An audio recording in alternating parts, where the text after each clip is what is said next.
Bueno, ongi. Bueno, esan dago, eskertu gonbitea, eta gonbitea luzatu zigutenean, etziguten, bezan, zertaz hitzein, ez da, nolabait utzi ziguten, gure aukeran, zertaz hitzein, ez? Eta, bueno, guk pentsatu dugu baliatzea, 10 minutuko tarte hau, egunea aurkezteko, ez? Izan ere, egunea 2012an sortu da, baina 13 urteko ibilbidea duen enpresa bada, ez da? Egunea bera, marka edo gure deitura berria da, baina enpresa modan ja 13 urteko ibilbidea dugu, ez? Eta aprobetxatu nahi dugu, egunea, pixkat zuei aurkezteko, ez? Eta bestetik, antolatzailearen izaera ezagututa, eta pixkat gaurko ekimen honen izaera ezagututa, nahi dugu hitz egin ere, euskerak gure enpresa barnean duen garrantziaz eta rolaz, ez? Eta, bueno, hor pixkat azaldu nizio, bintzat 3 ideia nagusiak helarazi, ezta? Bueno, gure bura aurkezteko, lehenik eta behin, nondik gatozen esan behar dut, ezta? Eta orduan esan bezala ja 13 urteko ibilbidea deu, 1989an sortu ginen, internet puri-purian zegoen garaia zen, batez ere internet edo web garapena zegoen puri-purian, orduan txari zidan enpresa guztiak webuneak lehenengo aldiz sortzen, eta pixkat gu ingurune hortan sortu ginen, eta baita ere jarduera hortan hasi ginen, ezta? Hasieratik internet eta teknologia berriak izan dira gure jardun bidea, eta beste ezaugarri baten moduan, aipatuko nuke ere euskara, ez?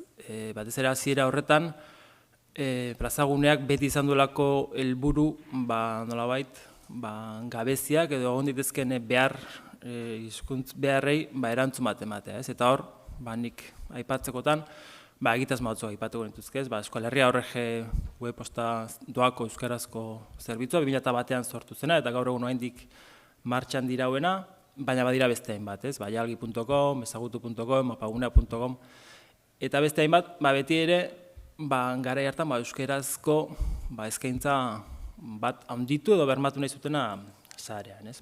Piskat hori da gure hastapenago izan dira, eta gaur egun egunean bilakatu, ez? 13 urtek askorako ematen du, ibilbide luzea izan da, ibilbide horretan gauzak testuinguru aldatzen da, teknologiak aldatzen dira, beharrak aldatzen doaz, eta gogoeta prozesu baten ondorioz, erabaki genuen, gure marka berritzea nola baita, ez? Eta hor, egunea jaiotzen da, ez? Hain zuzen ere, aurtengo martxoan.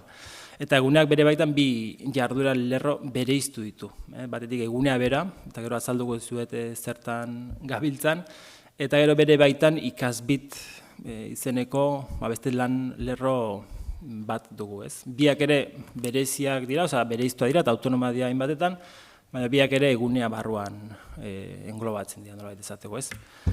Egunea idako jonez, gure jarduera lerroak 3 dira, batez ere ingeniaritza informatikako enpresa bagea, hau da web garapenak egiten dugu batez ere, bestelako softwarea ere egiten dugun arren, baitu neurrira egindako proiektuak, baina baita ere nolabait produktu standarrak esan dezakegu, eta azken urteetan ere, mugikorretarako, hainbat irtenbide eta aplikazio sortzen ere, ez? Ezinbestean, gure sektorea, ingurune mugikorretara dijoalako, ezta? Eta aldi berean, horren osagarri dira komunikazio eta aholkularitza zerbitzuak, ez? Esaten dizuet, ardatza ingeniaritza informatikoa da, baina ingeniaritza informatikoa proiektu gehientsuena komunikazio proiektuaten sartzen da, eta beraz, gure zerbitzuak ere hortik ere eskaintzen ditugu. Eta aholkularitza ere, batez ere 13 urte hauetako eskarmentuak ere ahalbideratzen digulako, zenbait bezerori beren estrategiak definitzen laguntzea eta bestelako aholkularitza zerbitzuak ematea, ezta? Aipatuko nuke ere, azken 3 urte hauetan gure jardunbidetako bat ere eduki digitalen ingurukoa izan dela, batez ere liburu digitalen inguruan bastante lan egin dugulako, bai zorkuntza prozesuetan, hau da argitaletxe ezberdinekin lan egin dugu, baita ere salmenta puntu ezberdinak sortu ditugu, sarean eduki digitalak sortzeko ataria garatu ditugu, eta baita ere, 3. lerro moduan, banaketa digitaleko plataforma ezberdinetan parte hartu dugu, bai garapenean, edo bai integrazio prozesutan, ez? Eta hor aipatzeko ere, igual, bestelako egitasmoan ere parte hartu dugula, ez? Liburu digitalei dagokinen, ez? Eta hor, garrantzitsuena gurebuk.com ataria izango litzateke, ez? Libenetekin batera, ateratako egitasmoa da, hain zuzen ere, euskal produzioa zarean bildu nahi duena eta jendearen eskura jarri nahi duena. Bezeroi dago jonez, nahiko bezero masa heterogenea dugu, baina batez ere kultur munduko bezeroa ikeu. Bezero garrantzitsuna guretzako elkartaldea da, gu elkartaldeko enpresa izaki, talderako lan asko egiten dugu, baina hortik aparte ditugu beste bezero batzuk, berria aipatuko nuke, berriantzako lan asko egiten dulako, baina unibertsitate batzuk, udaletxe batzuk, eta bestelako enpresak ere bai, ez? Baina gure bezeroen masa handiena kultur munduko bezeroa dela esan dezakegu. Bueno, izango litzateke egunearen zatia, ez? Eta gero dakau ikasbit. Eta hain zuzen ere, berrikuntza prozesuetan ikasbiti bere izaera propio eman diogu eta marka bat sortu dugu, ez? Guk 9 urte daramazkigu irakaskuntza munduan lanean, soluzio ezberdinak eskaintzen irakaskuntzari. Batez ere web plataformak, intranetak eta kudeaketarako zenbait aplikazio, eta bere izaera, bere pixu garrantzitsu bat hartu gure baitan. Horregatik sortu dugu ikasbit marka, bere baitan 3 produktu ditugu, batetik Ataria, ikastetxeek webgune korporatiboa egiteko plataforma bat, intraneta ikastetxean bertan ezartzen den olako kudeaketa aplikazio bat, eta kuaderno digitala, igual 3etan garrantzitsuena, irakasleei gestio akademikoa eta gestio pedagogikoa egiteko aukera ematen dion sistema bat, ezta? 3 ingurune hauetan pixkat erlazio eredu berri bat ezartzen ari gara, ezarri dugu da, lehen egiten genuen zen plataformak saldu egiten genituen, lehengo ikasturretik ona aldatu dugu gure filosofia eta bain ASP ereduan edo egiten dugu lan, hau da.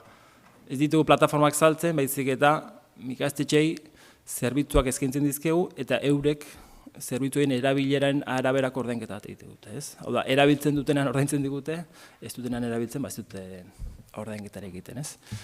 Eta azkenik, eta amaitzeko, esan momentu honetan 87 ikastetxe ditugula bezero moduan, 3 plataforma hauetako batekin gutxienez lanean, marka politia da, batez ere Gipuzkoa eta Bizkaiako ikastetxea dira, eta gure helburua da, lurralde gehiagota zabaltzea, eta buruan dugu ere, Katalunia bezalako lurraldetare edatzea ere, ez? Hartuman batzuk baditugu, hango erakunde batzuekin. Hoxe gure pixkat autopromozioa edo aurkezpena, ezta? Eta gero, euskerak gure ganduen garrantziaz hitzein nahiko nizueke. Hasieratik aipatu dizuet, euskera guretzako oso garrantzitsua da, baina 3 elementu edo 3 eremutan edo aipatu nahi nizueke pixkat. Batetik barnean, eta zezanik ez gu enpresa guztiz euskalduna da, gure lantaldea euskalduna da oso, eta gure harremaneko hizkuntza naturala euskara da, guk euskaraz dihardugu geure artean, baina aldiran lantresna bada, ezta?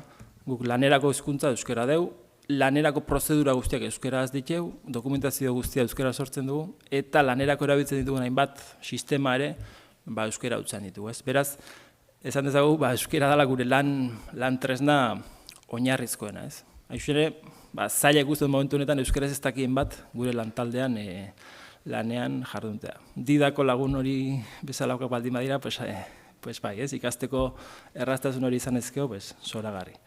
Zerbitzu eta produktu dago jonez, gure erlazioa definitzen duen hitza balio erantxia da, ez? Guretzako gure bezeroi euskararekin balio erantxi bat eskaintzen dugu. Gehien bat bezero euskalduna dira, eta ziur gaudeko horrekin balio erantxia bat ematen digula, baina aldi berean balio erantxia guri bueltan datorki, eta hortaz konbentzituta gaude. Guretzako euskerak nolaiteko gertutasun bat sortzen du gure bezeroekin, eta gertutasun horrek nolabait ahalbideratzen du konfiantzazko harreman bat, ez? Eta konfiantza da, azken finean bezero hornitzaile arteko erlazio batean, funtsezko elementutako bat, ezta? Eta azkenik eta bukatzeko aipatuko nuke gizartean, ez? Eta batez gure aztapenetan egindako proiektu horiekin eta egitasmo horiekin, aipatu ditut Euskal Herria ORG edo jalgi.com eta beste hainbat, guk bilatu izan duguna behintzat zarean euskarak ahalik eta presentzia zabalena izan dezan, eta horretarako lan egin dugu, ez? Eta besterik ez, uste eta 10 minutu kontsumitutu dela, eskerrik asko, eta ez ja bukatuet. Eta, hor guzti izuen nire posta, norbaitek zerbait ezan nahiko balu, edo hemen ere gedituko nahi zuen, zuen galdera irantzuteko. Eskerrik asko.